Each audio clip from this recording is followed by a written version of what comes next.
پروردگار بحروں بر، پروردگار بحروں بر۔ اعوذ باللہ من الشیطان الرجیم، بسم اللہ الرحمن الرحیم۔ ان اللہ وملائکتہ یصلون علی النبی یا ایہا الذین آمنوا صلوا علیہ وسلموا تسلیما۔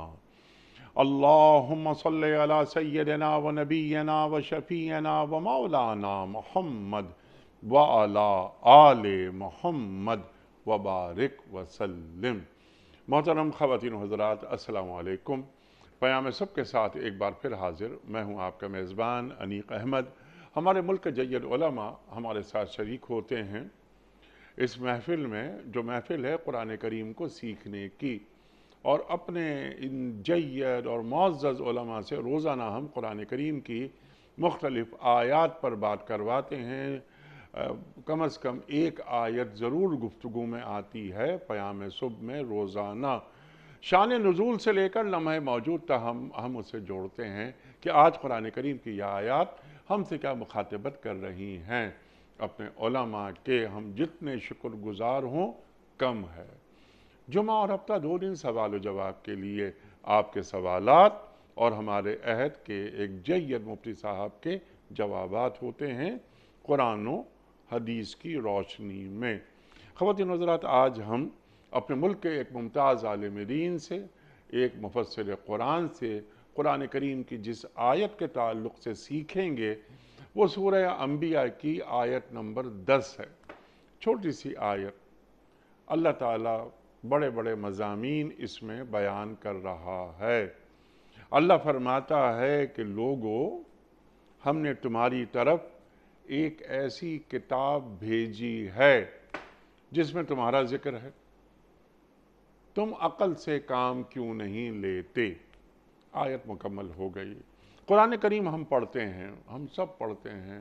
کوئی مسلمان گھرانہ ایسا ہو ہی نہیں سکتا کہ اس کے گھر میں قرآن کریم موجود نہ ہو۔ کیا کبھی ہم نے غور کیا کہ قرآن کریم میں ہمارا ذکر کہاں ہے، یا ہمارا ذکر کن لوگوں میں ہے؟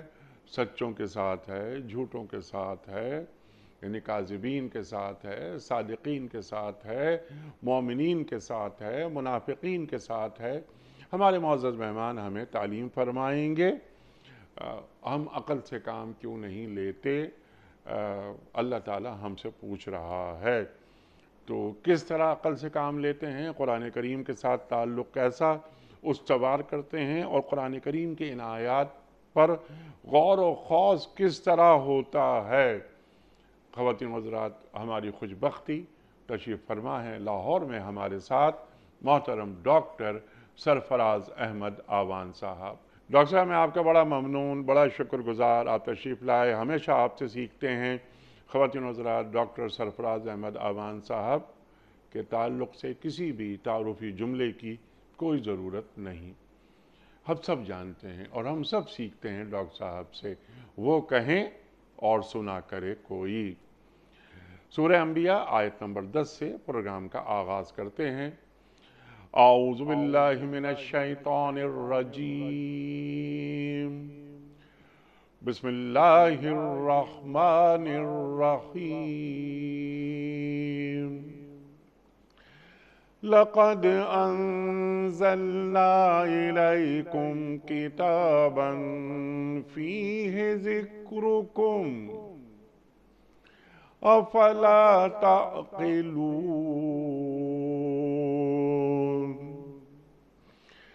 لقد انزلنا الیکم کتابا فیہ ذکرکم افلا تعقلون۔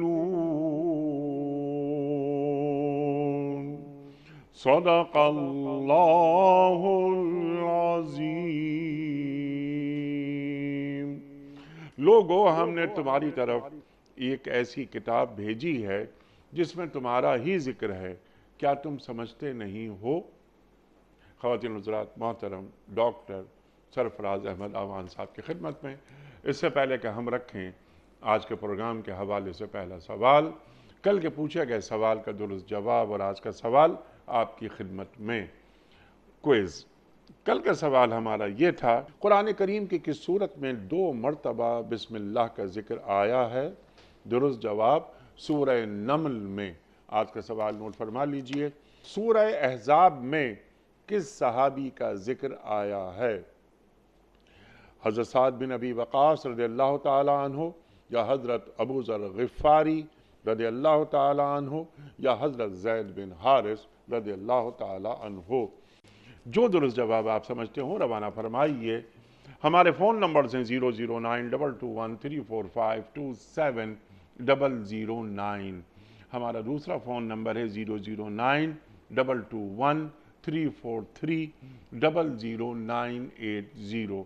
ہمارا ای میل ایڈریس ps@duniatv.tv، ہمارا SMS کا نمبر 3031 اور ہمارا واٹس ایپ کا نمبر ہے 009232182509194۔ ڈاکٹر صاحب ارشاد فرمائیے کہ اللہ تعالیٰ ارشاد فرما رہا ہے تمہاری طرف ایک ایسی کتاب بھیجی جس میں تمہارا اپنا ذکر ہے۔ ہمارا ذکر قرآن کریم میں کہاں کہاں ہے، کس انداز میں ہے، اور قرآن کریم کی اس آیت کے کیا معنی ہیں؟ بسم اللہ الرحمن الرحیم۔ انیک صاحب اللہ تعالیٰ آپ کو جزائے خیر دے کہ آپ نے آج سورہ انبیاء کی اس آیت کا انتخاب فرمایا۔ یہ آیت اگرچہ الفاظ کے لحاظ سے بہت مختصر ہے لیکن اپنا معنی اور مفہوم کے لحاظ سے بہت عظیم ہے، بہت وسیع تر مضامین ہے اس کے اندر۔ سبحان اللہ۔ قرآن کریم میں 2 صورتیں ایسی ہیں جن میں 18 انبیاء علیہم الصلاۃ والتسلیمات کا ذکر آیا ہے۔ سورہ انعام میں تو اوپر تلے آیا ہے، 18 انبیاء علیہم الصلاۃ والتسلیمات کے اسماء گرامی اس میں مذکور ہیں، اور سورہ انبیاء میں 18 انبیاء علیہم الصلاۃ والتسلیمات کا ذکر آیا ہے، بعض کا اختصار کے ساتھ اور بعض کا قدر تفصیل کے ساتھ، اور یہی وہ صورت ہے جس میں اللہ تعالیٰ نے محبوب کریم رؤوف الرحیم علیہ الصلاۃ والتسلیمات کا تذکرہ ان الفاظ میں فرمایا کہ وَمَا أَرْسَلْنَاكَ إِلَّا رَحْمَةً لِلْعَالَمِينَ۔ اس آیت کا آغاز بہت بھرپور انداز سے اللہ تعالیٰ کی طرف سے ہوا ہے۔ یہ جو پہلا لفظ ہے لقد، اس میں لام بھی تاکید کا ہے اور قد بھی تاکید کا ہے، اور انزلنا فعل ماضی ہے، اور قد جب فعل ماضی پر داخل ہوتا ہے تو اس کو پاسٹ پرفیکٹ کے معنی میں کر دیتا ہے۔ سبحان اللہ، سبحان اللہ۔ یقیناً یقیناً ہم نازل کر چکے ہیں تمہاری طرف۔ اب دیکھیے اللہ تعالیٰ کی ذات عالی تو وحدہ لا شریک ہے، اور وَإِنَّهُ لَتَنزِيلُ رَبِّ الْعَالَمِينَ، قرآن کریم رب العالمین کی طرف سے اتاری گئی کتاب ہے، لیکن یہاں پر انزلنا میں جمع کا صیغہ ہے، یعنی ہم نے اتارا۔ تو یہ جو ہم نے اتارا جمع کا صیغہ ہے، یہ عظمت ربانی کے اظہار کے لیے ہے۔ حضرت شاہ ولی اللہ محدث دہلوی رحمۃ اللہ علیہ نے ارشاد فرمایا کہ قرآن کریم شاہی فرامین کی طرز پر اترا ہے، اور شاہی فرامین میں بادشاہ اگرچہ اکیلا ہی ہوتا تھا یا ہوتا ہے، لیکن جمع کے صیغے کے ساتھ فرمان جاری ہوتے ہیں۔ اللہ تعالیٰ کی طرف سے بھی انداز جو یہاں قرآن کریم کی اس آیت میں بلکہ بہت ساری آیات میں ہے، اِنَّا أَنزَلْنَاهُ فِي لَيْلَةِ الْقَدْرِ، اِنَّا أَنزَلْنَاهُ فِي لَيْلَةٍ مُبَارَكَةٍ اِنَّا كُنَّا مُنذِرِينَ، اور بھی بہت سارے مقامات پر، تو وہ اللہ تعالیٰ کی بڑائی اور عظمت اور کبریائی کے اظہار کے لیے ہے، اور اس میں کوئی شک نہیں انیک صاحب کہ حقیقتاً بڑا تو صرف اللہ ہی ہے، باقی سب اس کے مقابلے میں چھوٹے ہیں۔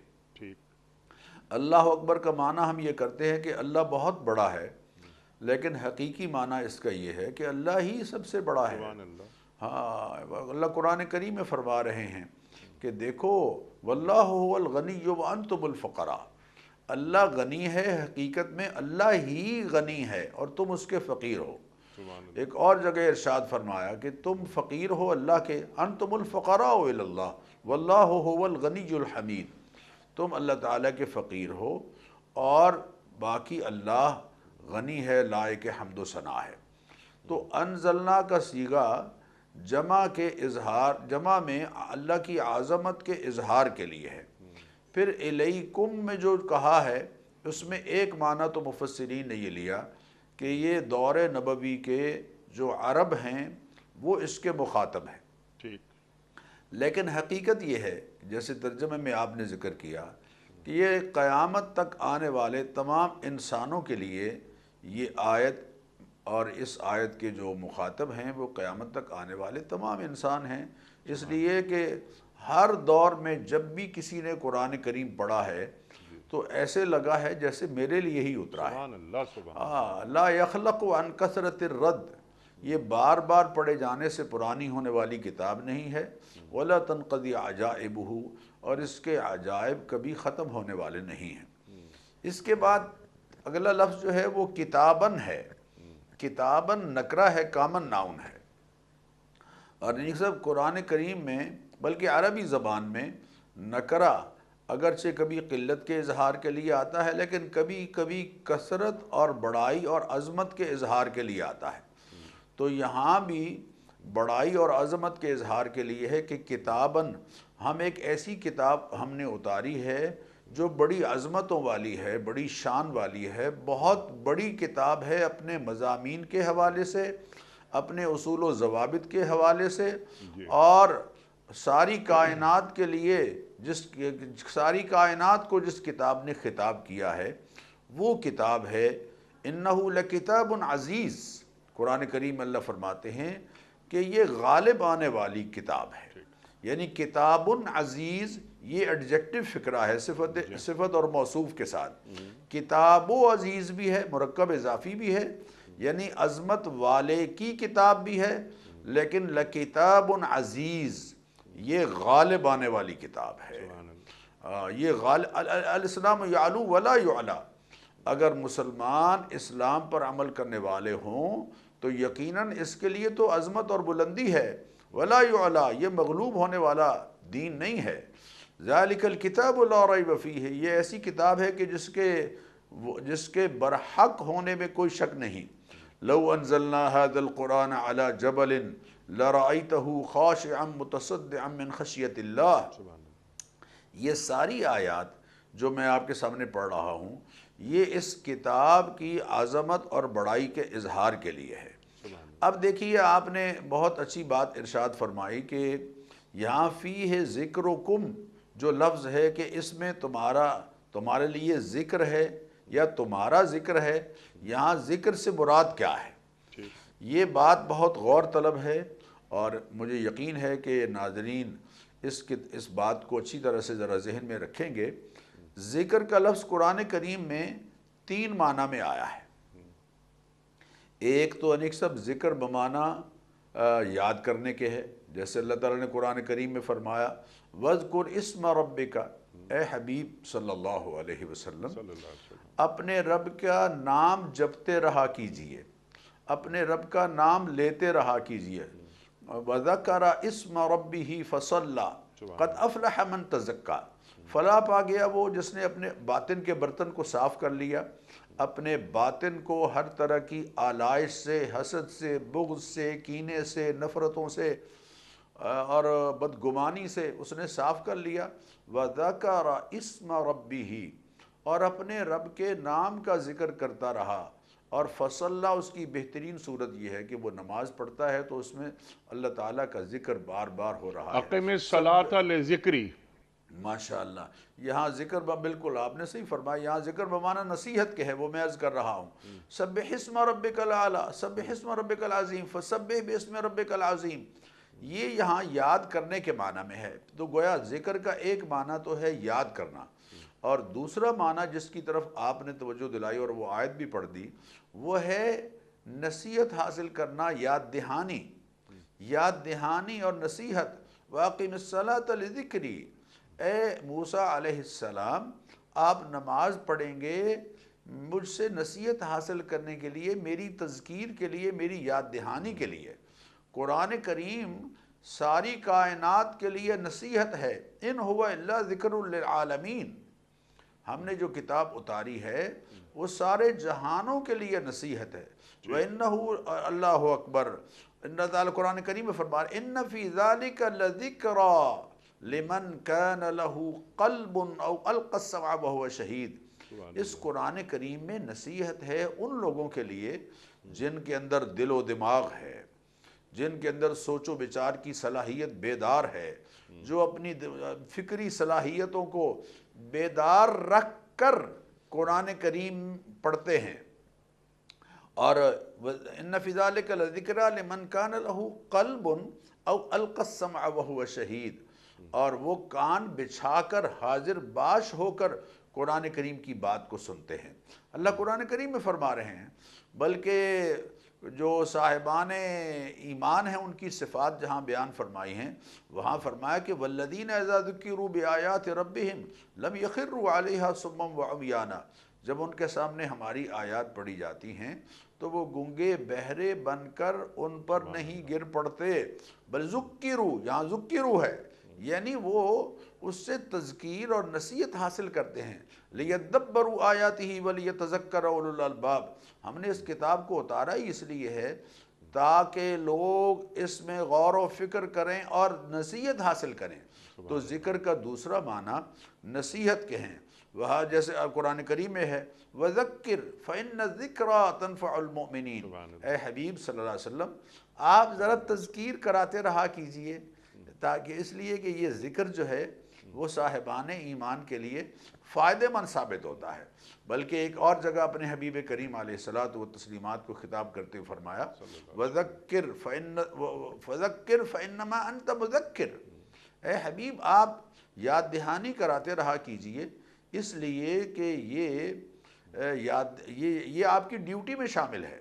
تو ایک تو معنی یہ ہوا کہ اس میں تمہارا تذکرہ ہے، اور دوسرا معنی یہ ہوا کہ اس میں تمہارے لیے نصیحت کا سامان ہے، قرآن کریم میں تمہارے لیے نصیحت کا سامان ہے۔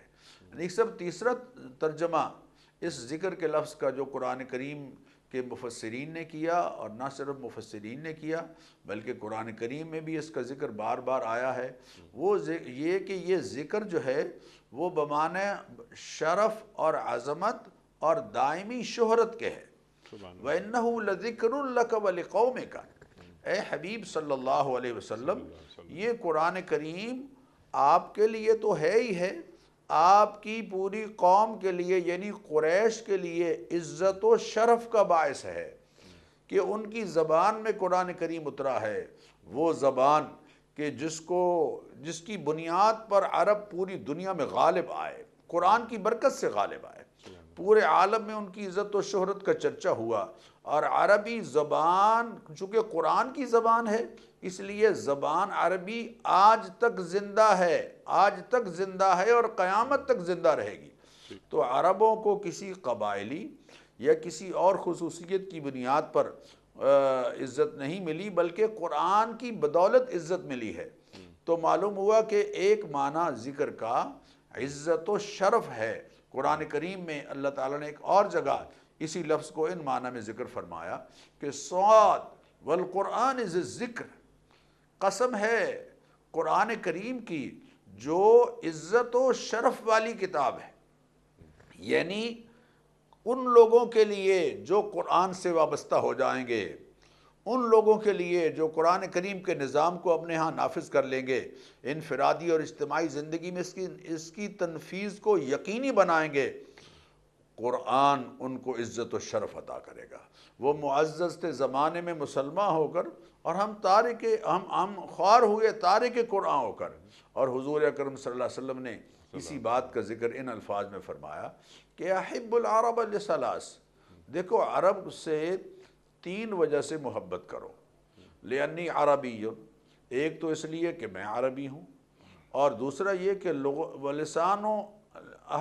لغت القرآن عربی، قرآن کریم کی زبان عربی ہے، اِنَّا أَنزَلْنَاهُ قُرْآنًا عَرَبِيًّا لَعَلَّكُمْ تَعْقِلُونَ، اللہ تعالیٰ نے قرآن کریم میں فرمایا اور تیسرا فرمایا وَلِسَانُ أَهْلِ الْجَنَّةِ عَرَبِيٌّ، اور اہل جنت کی زبان بھی عربی ہوگی۔ تو اللہ نے جو یہ ذکر لفظ یہاں ذکر فرمایا ہے، اس میں ایک ذکر وہ معنی جو آپ نے فرمایا کہ یہ تذکرہ ہے، تمہارا تذکرہ ہے، اس میں تذکرے پر ابھی بات کریں گے بعد میں، لیکن دوسرا یہ کہ یہ نصیحت کا سامان ہے قرآن کریم، اور تیسرا یہ کہ یہ ذکر ہے، یعنی تمہارے شرف اور مرتبے کی تمہارے مرتبے اور تمہاری عظمت کا اظہار ہے اس میں۔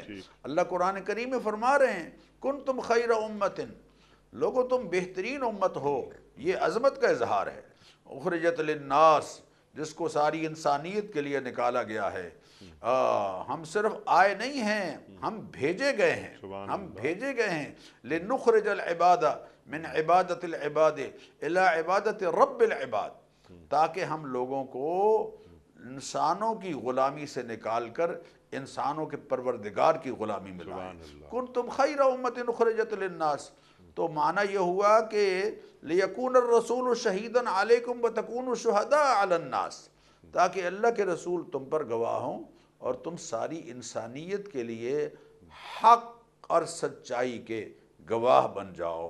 نصیحت اس لحاظ سے کہ ناجائز سے بچو اور ضروری کام انجام دو، اور تمہارے دین اور احکام شرعیہ کا بیان جن پر عمل کی فلاح ہے وہ اللہ تعالیٰ نے اس کتاب میں اتار دی ہے۔ اس لحاظ سے یہ نصیحت بھی ہے اور عزت و شرف کے حصول کا ذریعہ۔ سبحان اللہ، سبحان اللہ، عزت و شرف کے حصول کا ذریعہ۔ اور اقبال کا شعر بھی آپ نے پڑھ دیا، سبحان اللہ سبحان اللہ۔ وہ زمانے میں معزز سے مسلمان ہو کر اور تم خوار ہوئے تارک قرآن ہو کر۔ قرآن کریم کے ساتھ آدمی جب جڑ جاتا ہے تو اسے عزت، مقام، مرتبہ اور منصب مل جاتا ہے۔ اللہ اکبر۔ ڈاکٹر صاحب آپ نے قرآن کریم کی عظمت، مقام کی بات فرما دی کہ قرآن کریم فیہا کتب قیمہ، تمام آسمانی کتابیں اس میں شامل ہیں، تمام آسمانی کتابوں کا یہ مہیمن ہے۔ اللہ اکبر، اللہ اکبر۔ لو انزلنا ھذا القرآن علی جبل لرأیتہ خاشعا متصدعا من خشیۃ اللہ۔ اللہ اکبر۔ ڈاکٹر صاحب دوران گفتگو آپ نے ایک بے انتہا اہم بات فرمائی تھی۔ ہر بات یہ اہم ہے آپ کی، لیکن میں چاہتا ہوں کہ اس پر آپ ذرا گفتگو مزید فرمائیں۔ آپ نے فرمایا کہ یہ ہر زمانے میں پڑھی جانے والی کتاب ہے۔ اللہ اکبر۔ اور جب کسی بھی زمانے کا شخص قرآن کریم کی تلاوت کرتا ہے، اسے پڑھتا ہے، تو اسے یہ محسوس ہوتا ہے کہ یہ مجھ سے مخاطبت کر رہی ہے۔ ڈاکٹر صاحب یہ فرمائیے کہ انسان کا ذہن رفتہ رفتہ ارتقا حاصل کرتا چلا جاتا ہے۔ 10 سال 15 سال کے بعد دنیا بالکل تبدیل ہو جاتی ہے۔ اللہ اکبر۔ یہ 1450 سال گزرنے کے باوجود قرآن کریم جب ہم پڑھتے ہیں، کوئی بھی شخص پڑھتا ہے، ایون یہ کہ اگر اس کا تعلق اہل ایمان سے نہیں ہے تب بھی وہ اپنی جگہ سے ہل جاتا ہے۔ تو قرآن کریم ہر زمانے کے لیے، قیامت تک کے لیے، ہم ہمیشہ اپنے پروگرام میں ایک بات کہتے ہیں کہ تا قیامت ذہن انسانی کی امامت قرآن کریم کرتا رہے گا۔ تو قرآن کریم انسانی ذہن سے مخاطبت کرتا ہے، فرد تبدیل کرتا ہے، معاشرہ تبدیل کرتا ہے، ریاست تبدیل کرتا ہے۔ تو یہ جو انقلابی کتاب ہے، ہر زمانے میں انسان کو تبدیل کیسے کرتی رہتی ہے؟ کیا قرآن کریم کے چند اصول ہیں کہ جو ہر زمانے کے انسان سے مخاطبت کرتے رہیں گے، یا قرآن کریم کی وہ کوئی خاص تاثیر ہے کہ جو پڑھنے والے پر کہ جب بھی وہ قرآن کریم پڑھتا ہے ایک نئے معنی وجود پاتے ہیں اور وہ اللہ سے قریب ہوتا چلا جاتا ہے اور اس سے اپنے وجود کا احساس اس ذمہ داری کے ساتھ پیدا ہو جاتا ہے اس میں کہ مجھے کیوں پیدا کیا ہے میرے رب نے؟ ارشاد۔ بالکل، آپ سب اللہ تعالیٰ آپ کو جزائے خیر دے۔ آپ نے سوال میں ہی بہت ساری باتیں واضح فرما دیں۔ حقیقت یہ ہے کہ یہ کسی انسان کی تحریر کردہ کتاب نہیں ہے، ما کنت تتلو من قبلہ من کتاب ولا تخطہ بیمینک اذا لارتاب المبطلون۔ اے حبیب، جو کتاب آپ ان کے سامنے پڑھتے ہیں، اس سے پہلے آپ نے کبھی کوئی کتاب بالاستیعاب اس طرح سے پڑھ کے لوگوں کو نہیں سنائی۔ ولا تخطہ بیمینک، اور نہ آپ نے کبھی اپنے دائیں ہاتھ کے ساتھ کوئی تحریر لکھ کر لوگوں کے سامنے پیش کی ہے، کہ اگر ایسا ہوتا تو پھر لوگ شک کرنے والے، جو اس کو باطل قرار دینے والے ہیں، وہ شک میں پڑتے۔ بل ہوا آیات بینات فی صدور الذین اوتوا العلم، یہ تو صاحبان علم کے سینوں میں اللہ کی طرف سے محفوظ کردہ کتاب ہے۔ یہ قرآن کریم کا معجزہ ہے انیک صاحب، یہ قرآن کریم کا اعجاز ہے، چونکہ قرآن اتارا ہے انسان کے کریٹر نے اور خالق نے، اور وہ کریٹر اور خالق انسان کے ایک ایک پہلو سے، زندگی کے ایک زاویے سے پوری طرح آگاہ ہے، پوری طرح آگاہ ہے۔ اور چونکہ قرآن کریم قیامت تک آنے والے انسانوں کے لیے ایک دستور حیات اور ایک لائحہ عمل اور ایک قانون زندگی اور کوڈ آف لائف اللہ تعالیٰ کی طرف سے اتارا گیا، اس لیے قرآن کریم میں وہ تمام تر مضامین پورے ضبط کے ساتھ اصول و قوانین کی صورت میں اتار دیے گئے، جو تا قیامت انسانوں کی رہنمائی کرتے رہیں گے۔ انیک صاحب، کوئی بندہ کسی زمانے میں بھی جھانک کر دے، قرآن تو ایک آئینہ ہے، مرر ہے، اس مرر کے اندر کوئی بھی جھانک کر دیکھتا ہے، وہ اپنی تصویر اچھی طرح سے دیکھ سکتا ہے یقیناً۔ اور اللہ اکبر، آپ نے جو ترجمے میں فرمایا نا کہ لقد انزلنا الیکم کتابا فیہ ذکرکم، یہ ہم نے تمہاری طرف کتاب اتار چکے ہیں ہم ایسی جس میں تمہارا ذکر ہے، تمہارا تذکرہ ہے۔ تو ذکر کے ایک معنی تو وہی جو نصیحت کے میں نے عرض کی ہے، اور ذکر کے ایک معنی عظمت و شرف کے، لیکن یہ معنی کہ تمہارا اس میں ذکر ہے، بالکل اس میں کوئی شک نہیں۔ اور اس کی ایک مثال ایک مشہور تابعی سردار تھے ایک قبیلے کے، ان کی بات سے ملتی ہے، غالباً احنف ابن قیس ان کا اسم گرامی۔ وہ کہتے ہیں ایک دن میں نے قرآن کریم جب کھولا تو یہی آیت سورہ انبیاء کی میرے سامنے آ گئی کہ لقد انزلنا الیکم کتابا فیہ ذکرکم، ہم کتاب اتار چکے ہیں تمہاری طرف ایک ایسی کہ جس میں تمہارا تذکرہ ہے۔ تو میں نے کہا کہ دیکھوں تو صحیح میرا ذکر کہاں ہے۔ چنانچہ میں نے قرآن کریم کو کھول کر پڑھنا شروع کیا تو میرے سامنے یہ آیت آئی کہ ان المتقین فی جنات وعیون آخذین ما آتاہم ربہم، اہل جنت متقی لوگ جنتوں میں ہوں گے، باغات میں ہوں گے اور چشموں میں ہوں گے، اور وہ لے رہے ہوں گے وہ سب کچھ جو اللہ ان کو دے رہا ہوگا۔ انہم کانوا قبل ذلک محسنین، وہ اس سے پہلے بہت احسان کرنے والے اور نیکوکار انسان تھے۔ کانوا قلیلا من اللیل ما یہجعون، وہ راتوں کو بہت کم بستر پر لیٹتے تھے، سوتے تھے۔ کانوا قلیلا من اللیل ما یہجعون وبالاسحار ہم یستغفرون، اور سحری کے وقت اٹھ کر اللہ تعالیٰ سے مغفرت طلب کرتے تھے۔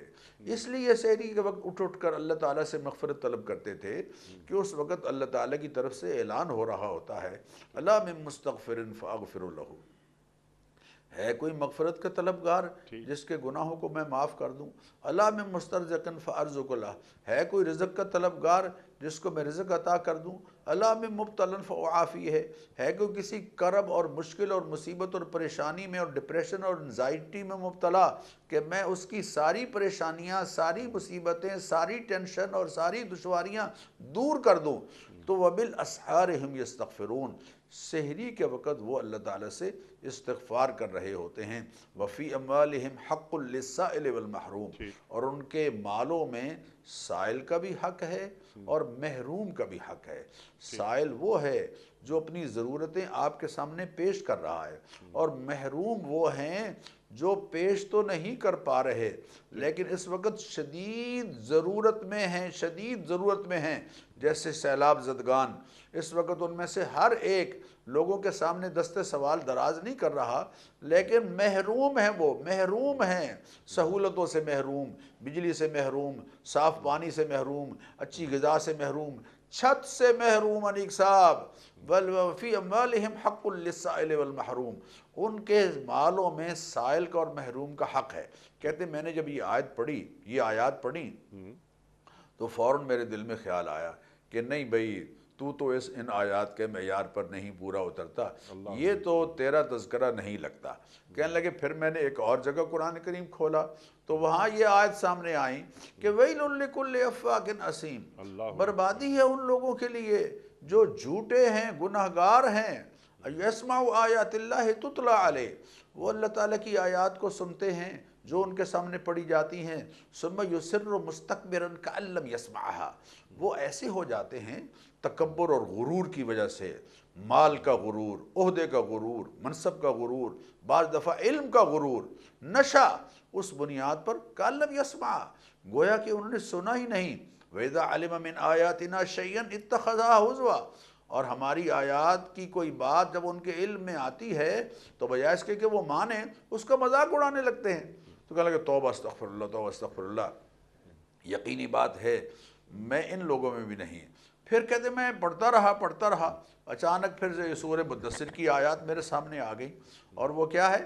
فی جنات یتساءلون عن المجرمین، جنتوں میں موجود لوگ مجرموں کے بارے میں آپس میں گفتگو کرتے ہوں گے، اچانک اللہ تعالیٰ ان کو ڈائریکٹ کر دیں گے مجرموں کے ساتھ، اور وہ کہیں گے ما سلککم فی سقر، یار ایک ہی کالج میں پڑھتے تھے، ایک ہی یونیورسٹی میں پڑھتے تھے، ایک ہی بازار میں ہماری دکانیں تھیں، ایک ہی گلی میں ہم رہتے تھے، ایک ہی جگہ کھیل کھیلتے تھے، ایک ہی ساتھ رہتے تھے، آج کیا ہوا؟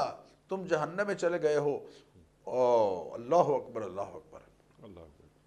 مجرم اپنی فرد جرم انیق صاحب خود بیان کر رہے ہیں۔ اچھا، مجرم اپنی فرد جرم خود بیان کر رہے ہیں، اور پاسٹ کے سیغے کے ساتھ، ماضی کے سیغے کے ساتھ آنے والے احوال کو اللہ نے اس لیے یہ بیان کیا ہے کہ جیسے ماضی گزرے ہوئے زمانے کے بارے میں کوئی شک نہیں کہ وہ گزر چکا ہے، بالکل ایسے ہی یہ واقعات جو ہمارے سامنے بیان ہو رہے ہیں یہ بھی بالکل سچ ہیں، جیسے گزرا ہوا زمانہ سچ ہے۔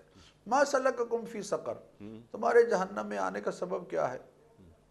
قالو، وہ یہ کہیں گے لم نک من المصلین، ہم نماز نہیں پڑھتے تھے، اللہ اکبر، ولم نک نطعم المسکین، ہم مسکینوں کو کھانا نہیں کھلاتے، اللہ اکبر، فلقتحم العقبہ، اور لوگوں کو کیا ہو گیا ہے، وہ اس گھاٹی کو عبور کیوں نہیں کرتے جس کے آگے جنت ہے، وہ گھاٹی جس کو عبور کرنے کے بعد آگے چین ہے، سکون ہے، اطمینان ہے، راحت ہے، اس گھاٹی کو کیوں نہیں عبور کرتے؟ یا اللہ وہ گھاٹی، وما ادراک ما العقبہ، اے قرآن کے مخاطب تمہیں کیا معلوم کہ وہ گھاٹی کیا ہے؟ فک و رقبہ، کسی کی گردن آزاد کرانا ہے، کوئی قرضے میں پھنسا ہوا ہے، کوئی کسی سود خور کے پاس مقروض ہے اور قرضے میں دبا ہوا ہے، اس کی گردن آزاد کرانا ہے۔ فک و رقبہ او اطعام فی یوم ذی مسغبہ یتیما ذا مقربہ او مسکینا ذا متربہ، کسی خاکسار مسکین کو کھانا کھلانا ہے۔ اللہ اکبر، اللہ اکبر۔ نبی کریم علیہ الصلاۃ والتسلیمات جب مدینہ منورہ تشریف لائے تو آپ نے ایک بڑا سمپل سا خطبہ دیا نیک صاحب، بہت مختصر، 4 الفاظ، 4 جملے۔ آپ نے فرمایا افشوا السلام، سلام کو پھیلاؤ، ایک دوسرے کو سلام کرو، جس کو پہچانتے ہو اسے بھی، جس کو نہیں پہچانتے اسے بھی، وَأَطْعِمُوا الطَّعَامَ، کھانے کھلاؤ بھائی، کھانے کھلاؤ، غریبوں کو کھانے کھلاؤ، کسی کا بھوکے کا پیٹ بھر دینا حضور نے فرمایا سب سے بڑی نیکی ہے۔ اطعموا الطعام، کھانے کھلاؤ، وصلوا الارحام، صلہ رحمی کرو، رشتوں کو جوڑ کے رکھو، وصلوا باللیل والناس نیام، رات کو جب لوگ سوئے ہوئے ہوتے ہیں تو اس وقت اٹھ کے اللہ تعالیٰ کے حضور میں سجدہ ریز ہو جاؤ، تدخل الجنت بسلام، سلامتی کے ساتھ تم جنت پہ چلے جاؤ گے۔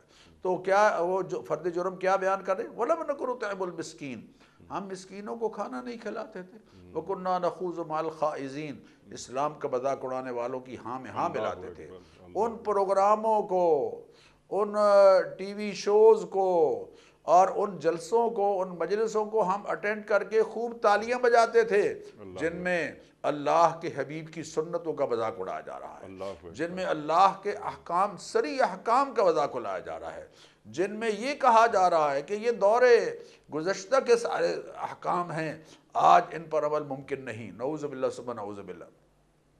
وَكُنَّا نَخُوضُ مَعَ الْخَائِضِينَ وَكُنَّا نُكَذِّبُ بِيَوْمِ الدِّينِ، ہم قیامت کے دن کو جھٹلاتے تھے، حتیٰ اتانا الیقین، یہاں تک کہ ہمیں موت آ گئی۔ تو حضرت جو تابعی ہیں وہ کانوں کو ہاتھ لگانے لگے، کہنے لگے شکر ہے یہ بھی میرا ذکر نہیں ہے، الحمدللہ میں ان لوگوں میں یقیناً نہیں ہوں۔ پھر قرآن کریم کو الٹتے رہے پلٹتے رہے، بالآخر ان کے سامنے انیک صاحب یہ آیت آئی، وَآخَرُونَ اعْتَرَفُوا بِذُنُوبِهِمْ، کچھ اور لوگ ہیں جنہوں نے اپنے گناہوں کا اعتراف کر لیا ہے، اللہ خَلَطُوا عَمَلًا صَالِحًا، ان کے دامن میں کچھ نیکیاں بھی ہیں، وَآخَرَ سَيِّئَةً، اور کچھ ان کے قصور بھی ہیں، قصور بھی ہیں ان کے دامن میں، اور کچھ نیکیاں بھی ہیں ان کے سامنے۔ اللہ عَسَى اللَّهُ أَن يَتُوبَ عَلَيْهِمْ، اللہ یقینی طور پر اللہ تعالیٰ ان کی توبہ کو قبول کرے گا۔ یہ آیت جب ان کے سامنے آئی تو کہنے لگی الحمدللہ کہ یہ ہے وہ آیت جس میں میرا ذکر ہے۔ تو قرآن میں تو میرا ذکر جگہ جگہ موجود ہے، اللہ میں اگر فرما بردار ہوں تو التائبون العابدون الحامدون السائحون الراکعون الساجدون الآمرون بالمعروف والنہون عن المنکر، یہ میرا ذکر ہے۔ اور اگر میں اس کا باغی اور سرکش ہوں تو پھر ان المنافقین فی الدرک الاسفل من النار، میں اگر دعوے میں سچا نہیں اور میں اگر اپنے دعوے پر اپنے عمل کو بطور دلیل پیش نہیں کر رہا تو پھر ان المنافقین یخادعون اللہ وهو خادعهم۔ تو اس لیے علی صاحب ہمیں قرآن کریم میں جھانک کر دیکھتے رہنا چاہیے کہ ہم کہاں کھڑے ہیں اور اللہ ہمیں کہاں کھڑا دیکھنا چاہتا ہے۔ اللہ اکبر، اللہ اکبر۔ ڈاکٹر صاحب جیسا آپ نے فرمایا، اب آپ ہی کی بات کو آگے بڑھا دیتے ہیں کہ قرآن کریم میں جھانک کر ہمیں دیکھ لینا چاہیے کہ ہم کہاں کھڑے ہیں۔ تو قرآن کریم میں جھانکنے کا طریقہ کیا ہے؟ ٹو ڈوز پہ آ جاتے ہیں کیونکہ وقت بھی اب ختم ہو رہا ہے۔ آپ جب بات فرما رہے تھے نا کہ ما سلککم فی سقر قالوا لم نک من المصلین، تمہیں کیا چیز لے کر آئی جہنم میں؟ کیا کہا؟ ہم نماز نہیں پڑھتے تھے۔ یعنی یہ کفار کی بات نہیں ہو رہی، یہ مسلمانوں کی بات ہو رہی ہے۔ ظاہر نماز مسلمانوں پہ ہی فرض ہے کہ نماز نہ پڑھنے کی وجہ سے جہنم میں چلے گئے، قرآن فرما رہا ہے۔ تو ڈاکٹر صاحب جو آپ نے بات فرمائی کہ قرآن کریم میں جھانک کر ہمیں دیکھ لینا چاہیے کہ ہم کہاں کھڑے ہیں، اللہ اکبر۔ تو قرآن کریم میں کیا ہم جھانک رہے ہیں؟ کیا قرآن کریم ہماری ترجیحات میں ہے؟ کیا جو ہم نے سوال اٹھایا تھا کہ قرآن کریم میں میرا ذکر ہے، میں یہ جان رہا ہوں یا یہ جاننا چاہتا ہوں کہ میں قرآن کریم میں کہاں ہوں؟ میں جھوٹوں میں ہوں، میں سچوں میں ہوں، میں جہنم میں جانے والوں میں سے خدا نہ خواستہ کہیں وہاں تو میں شامل نہیں ہوں، جن پر لعنتیں پڑ رہی ہیں اللہ کی، کہیں میں تو ان میں شامل نہیں ہوں، یا جنتوں کے جو وارث بنائے جا رہے ہیں کیا میں واقعی ان میں شامل ہوں؟ کیا جو صفات مومنین اور بر قرآن عظیم اللہ بیان فرما رہا ہے، تو قرآن کریم جو صفات مجھ میں دیکھنا چاہتا ہے کیا وہ صفات میرے اندر پیدا ہو بھی رہی ہیں؟ ڈاکٹر صاحب یہ تو انیک سب تب پتہ چلے گا نا جب میں قرآن کریم کو سمجھ کر پڑھنے کی کوشش کروں گا۔ میں تو قرآن کریم کو ختم کرنے کے چکر میں ہوں کہ میں نے رمضان میں 5 قرآن کریم ختم کر دیے، اللہ اکبر، میں نے جناب اپنے والد صاحب کے ایصال ثواب کے لیے 2 قرآن کریم ختم کر لیا۔ بندگان خدا، قرآن کو تم ختم نہیں کر سکو گے، یہ ختم نہیں ہوگا، اس کو سمجھو، اس کے احکام کو سمجھو، اس کی تعلیمات کو سمجھو۔ 2 صورتیں ان سے علیق صاحب، یا میں اللہ کا چاہنے والا ہوں یا اللہ کے دشمنوں میں کھڑا ہوں۔ اللہ اکبر۔ قرآن مجھے بتاتا ہے کہ اللہ کے چاہنے والے، اللہ کے نعم العبد کون ہے؟ نعم العبد، حضرت ایوب علیہ السلام کے بارے میں فرمایا نعم العبد، اللہ گواہی دے رہے ہیں یہ اچھا بندہ ہے. سبحان اللہ سبحان اللہ. اللہ اللہ کہہ رہے ہیں، اللہ تعالیٰ خود گواہی دے رہے ہیں کہ یہ صبر کرنے والا، یہ صابر، صبر کا شاہکار، یہ میری آزمائشوں پر چلایا نہیں، شور نہیں مچایا، میری شکایتیں لوگوں کے سامنے نہیں کرتا رہا، بلکہ اگر بات ہوئی بھی ہے تو میرے ساتھ کی ہے اور بڑے سلیقے کے ساتھ کی ہے کہ اے رب انی مسنی الضر وانت ارحم الراحمین. سبحان اللہ سبحان اللہ. اے میرے پروردگار، مجھے تکلیف پہنچی ہے اور تو بڑا مہربان ہے. اب دیکھیے تکلیف کا ذکر اپنی طرف نسبت کی اور اللہ کی طرف یہ نہیں کہا کہ تیری طرف سے آئی اور تو نے کیوں مجھے ڈال دیا ہے. وَإِذَا مَرِضْتُ فَهُوَ يَشْفِينِ. یہ ہے انداز کہ بیمار میں ہوتا ہوں اور شفا وہ دیتا ہے. حالانکہ بیماری بھی اللہ تعالیٰ کی طرف سے آ رہی ہے، لیکن انبیاء نے سلیقہ سکھایا ہے دعا کا. تو ہمیں غور کرنا چاہیے کہ ہم اللہ کے دشمنوں میں کھڑے ہیں یا اللہ کے باغیوں میں کھڑے ہیں، سرکشوں میں کھڑے ہیں، یا اللہ کے فرما برداروں میں کھڑے ہیں. حزب اللہ میں ہیں یا حزب الشیطان میں؟ شیطان میں ہیں. وَيَوْمَ يُحْشَرُ أَعْدَاءُ اللَّهِ إِلَى النَّارِ فَهُمْ يُوزَعُونَ. جب وہ آئیں گے شَهِدَتْ لَهُمْ سَمْعُهُمْ وَأَبْصَارُهُمْ وَجُلُودُهُمْ بِمَا كَانُوا يَعْمَلُونَ. تو ان کے کان، ان کی آنکھیں، ان کی ہاتھ، ان کے اعضاء، ان کی جلد گواہی دے رہی ہوگی ان کے خلاف. تو وہ کہیں گے کہ ہمارے خلاف تم گواہی دیتے ہو، ہم ساری سہولتیں تمہارے لیے کرتے رہے. تو وہ کہیں گے انطقنا اللہ الذی انطق کل شیء. آج ہمیں نطق کی صلاحیت اس نے بخشی ہے جس نے ہر چیز کو نطق کی صلاحیت بخشی ہے. تو میں قرآن کریم میں غور کر کے اپنا جائزہ لوں. انیک صاحب، جائزہ میں تب لوں گا جب میں قرآن کریم کو سمجھ کر پڑھنے کی کوشش کر رہا ہوں گا. میں تو اپنے ناظرین سے کہوں گا کہ بھئی جہاں آپ کا دل ٹکتا ہے، جس ترجمے پر آپ کا دل ٹکتا ہے، مسلمانوں میں سے کوئی ٹرانسلیٹر جس کا ترجمہ ہمارے ہاں یقیناً قابل قبول ہے اور تمہارا اس پر دل ٹکتا ہے، اس کو پڑھ لو یار، اس کو پڑھ لو، اس کو پڑھ لو اور اس پر غور کر لو، تاکہ قرآن کا میسج آپ تک کنوے ہو، قرآن کا پیغام آپ تک کنوے ہو. نبی اکرم صلی اللہ علیہ وسلم پیغام پہنچانے کے لیے تشریف لائے.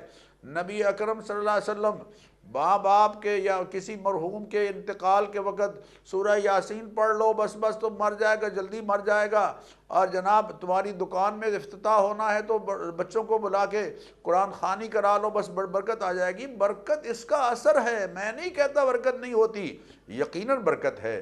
حضور اکرم صلی اللہ علیہ وسلم صبح کے وقت اور شام کے وقت سورہ اخلاص اور سورہ فلق اور سورہ ناس 3 مرتبہ پڑھ کر ہر مرتبہ اپنے ہاتھوں پر پھونک مارتے اور جسم پر دست مبارک اپنا پھیرا کرتے تھے. برکت ہے، لیکن برکت اس کا اثر ہے. انیک صاحب، کتاب انزلناہ الیک، یہ عظمتوں والی کتاب ہے جس کو ہم نے آپ کی طرف اتارا ہے. لیدبروا آیاتہ، مبارک، یہ مبارک ہے، برکت والی ہے، لیکن مقصد اس کا کیا ہے؟ لیدبروا آیاتہ، تاکہ اس کی آیات میں غور و فکر کیا جائے. ولیتذکر اولو الالباب، اصحاب عقل و دانش سے نصیحت حاصل کریں. اللہ نے افمن یعلم انما انزل الیک من ربک الحق کمن هو اعمی انما یتذکر اولو الالباب. اللہ فرمانے قرآن کریم میں کہ جو اس کتاب کے بارے میں یہ جانتا ہے کہ یہ حق ہے، کیا وہ جس کو اللہ کہتے ہیں یہ اولو الالباب ہے، صاحب عقل و دانش ہے، اس کی طرح ہو سکتا ہے جو اندھا ہے، جس کو پتہ ہی نہیں کہ اس قرآن کریم میں کیا ہے، جو غور و فکر ہی نہیں کر رہا، جو سمجھ ہی نہیں رہا. تو میں آپ کے سوال کے جواب میں عرض کروں گا کہ ہم واقعتاً قرآن سے زیادتی کر رہے ہیں. قرآن مظلوم ہے، قرآن یقین کیجئے مظلوم ہے. وقال الرسول یا رب ان قومی ھذا، وقال الرسول یا رب ان قومی ھذا، یہ میری قوم ہے جنہوں نے قرآن کریم کو پسے پش ڈال دیا تھا. پسے پش ڈالنے کا مطلب یہ نہیں ہے کہ کنڈ اسی پنجابی اسی کنڈ نہیں کرتے اسی، لیکن سارے پیغام کو پسے پش ڈال دیا ہے، ساری تعلیمات کو پسے.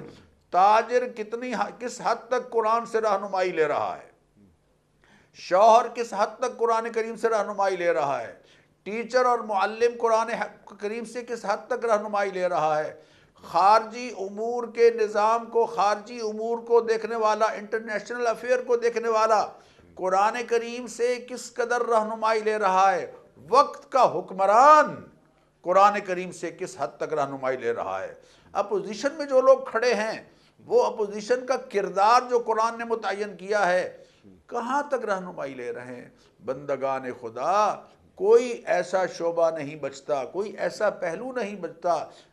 شوہر کے لیے کیا احکام ہیں، بیوی کے لیے کیا احکام ہیں، اولاد کے لیے کیا احکام ہیں، تاجر کے لیے کیا احکام ہیں، خرچ کرنے والے کے لیے کیا احکام ہیں، جس میدان میں خرچ کرنا ہے اس کے کیا احکام۔ بھئی اللہ، قاضی جو عدالت میں بیٹھا ہوا جج ہے، اور وکلاء لا تجادل عن الذین یختانون انفسہم، جو خائن ہیں، کرپٹ ہیں، ان کا کیس مت کرو۔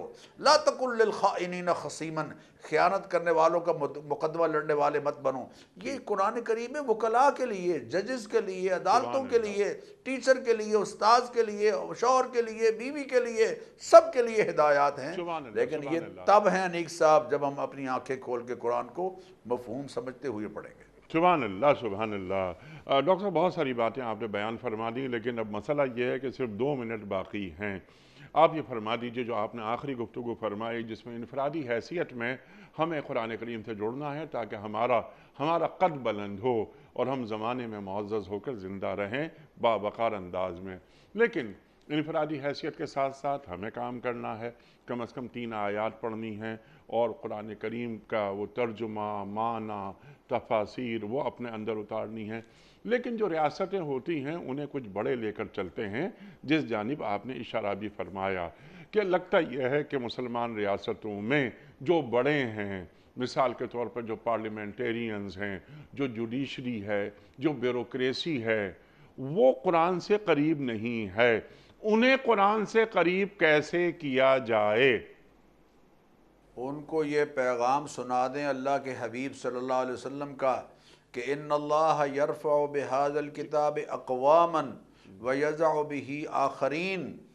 یہ اللہ اس قرآن کریم کے ذریعے سے کچھ قوموں کو بلندی اور رفعت عطا فرماتے ہیں اور دوسروں کو پست۔ اب یہ ہے کہ اگر ہم چاہتے ہیں عظمت، اگر ہم چاہتے ہیں معاشرے میں وقار، قوموں میں ایک وقار اور حرمت اور احترام چاہتے ہیں، تو ہمیں ریاستی سطح پر حکمرانوں کو قرآنی تعلیمات نافذ کرنی ہوگی۔ انیک صاحب جی سبحان اللہ، سبحان اللہ۔ اور اگر وہ اس جانب نہیں آ رہے تو کم از کم جو پارلیمنٹیرینز ہیں، ہمارے جو بیوروکریٹ ہیں، ہماری جوڈیشری ہے، اس کی کچھ کلاسز آپ جیسے علماء لیں۔ اگر 342 کا ایوان ہے ہمارا ایم این ایز کا، یا ہمارے سینیٹرز ہیں 100 سے زیادہ، تو انہیں 20 25 افراد تک قرآن کریم کا ابلاغ کیا جائے، ان تک بتایا جائے۔ سب مسلمان ہیں، الحمدللہ الحمدللہ۔ ہو سکتا ہے کہ دین سے محبت ہمارے پارلیمنٹیرینز کے پاس، ہماری جوڈیشری کو، ہماری بیوروکریسی کو، ہماری عسکری قیادتوں کو قرآن سے محبت ہم سے زیادہ ہو، لیکن عملی شکل میں نظر نہیں آ رہی مسلمان ریاستوں میں۔